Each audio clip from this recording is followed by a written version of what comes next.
تصدق رجل بدرهم في 10 رمضان وآخر بدرهم في 10 ذي الحجة، أيهما أفضل؟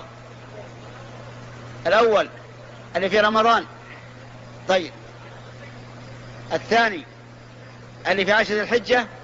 طيب اسمع، تنازع رجلان عندنا الآن، أحدهما يقول اللي يتصدق في 10 ذي رمضان، والثاني يقول يتصدق في 10 ذي الحجة. إلى من نرجع؟ إن تنازعتم في شيء فردوه إلى من؟ إلى الله والرسول. رددناه إلى الرسول وجدناه يقول ما من أيام العمل الصالح فيهن أحب إلى الله من هذه الأيام 10. إذن أيهما المصيب؟ من قال الذي تصدق في 10 ذي الحجة أفضل. أسمعت يا أخي؟ بارك الله فيك.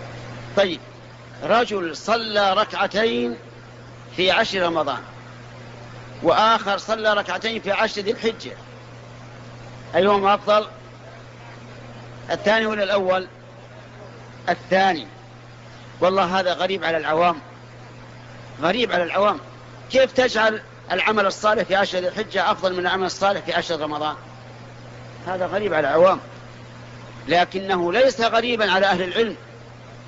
ولهذا أقول إنه يجب على أهل العلم أن يبينوا للعامة أن العمل الصالح في 10 ذي الحجة أحب إلى الله من العمل في أي وقت كان، وهذا مجهول للعوام لأنهم لا يذكرون به إلا قليلا.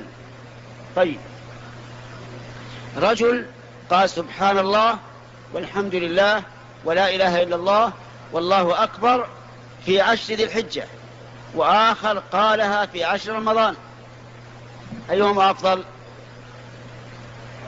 أيهما أفضل؟ الأول. أي نعم الأول. وعلى هذا فقس.